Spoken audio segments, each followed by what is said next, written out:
사과는 달콤하고 아삭한 맛으로 많은 사람들이 사랑하는 과일입니다.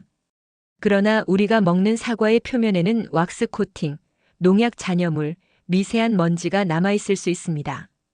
이대로 섭취하면 건강에 좋지 않은 영향을 줄 수도 있습니다. 하지만 껍질을 벗겨 먹는 것이 답은 아닙니다. 사과 껍질에는 우리 몸에 유익한 영양소가 풍부하게 함유되어 있기 때문입니다. 그렇다면 사과를 껍질째 먹어야 하는 이유와 안전하게 먹으려면 어떻게 해야 하는지 정확하게 함께 살펴보겠습니다. 사과 껍질째 먹어야 하는 이유. 사과 껍질에는 비타민, 미네랄, 식이섬유가 풍부하게 포함되어 있어 건강에 여러 가지 이점을 줍니다. 식이섬유 풍부 장 건강을 돕고 소화를 원활하게 해줍니다. 항산화 성분 다량 함유 폴리페놀과 퀘르세틴이 포함되어 있어 노화 방지와 면역력 강화에 도움을 줍니다.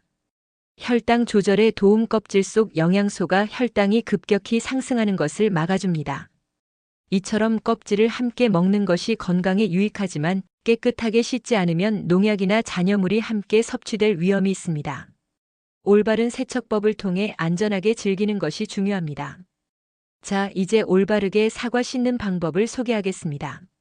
사과를 세척하는 방법에는 여러 가지가 있으며 아래 방법을 활용하면 더욱 깨끗하고 안전하게 섭취할 수 있습니다.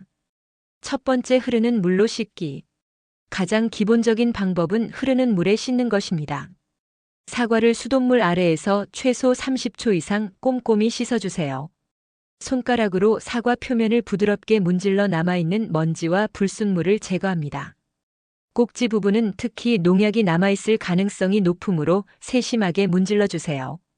두 번째, 담금 세척으로 더 깨끗하게. 큰 그릇에 물을 받아 사과를 1분 이상 담가둡니다. 이후 흐르는 물로 다시 한번 씻어주면 수용성 농약 제거에 도움이 됩니다.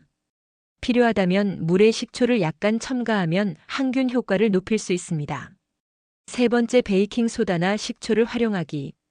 농약과 불순물을 더 철저히 제거하고 싶다면 베이킹 소다나 식초를 활용하세요.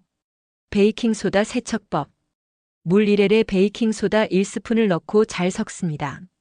사과를 넣고 약 10분간 담가둔 후 흐르는 물로 꼼꼼히 헹궈주세요. 베이킹 소다는 지용성 농약을 제거하는 데 효과적입니다. 식초 세척법. 물 1L에 식초 1스푼을 섞습니다. 사과를 담가 510분간 두었다가 흐르는 물에 씻어줍니다. 식초는 미생물과 잔여 농약을 제거하는 데 도움을 줍니다. 사과 꼭지와 곰팡이 문제 해결법.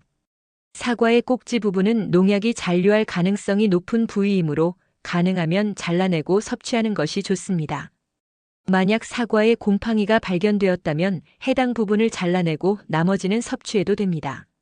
하지만 곰팡이가 깊숙이 퍼진 경우에는 전체를 폐기하는 것이 안전합니다. 덤으로 사과를 신선하게 오래도록 보관하는 방법에 대해 알아보겠습니다. 사과 보관 방법. 사과는 신선도를 유지하기 위해 냉장 보관하는 것이 좋습니다. 씻은 후에는 물기를 완전히 제거하고 키친타월로 감싸 보관하면 더욱 신선하게 유지할 수 있습니다. 사과는 에틸렌 가스를 발생시키므로 다른 과일과 별도로 보관하는 것이 좋습니다. 바나나, 감 등과 함께 보관하면 숙성이 빨라질 수 있습니다. 올바른 세척 방법을 실천하여 더욱 건강하고 안전하게 사과를 즐기세요.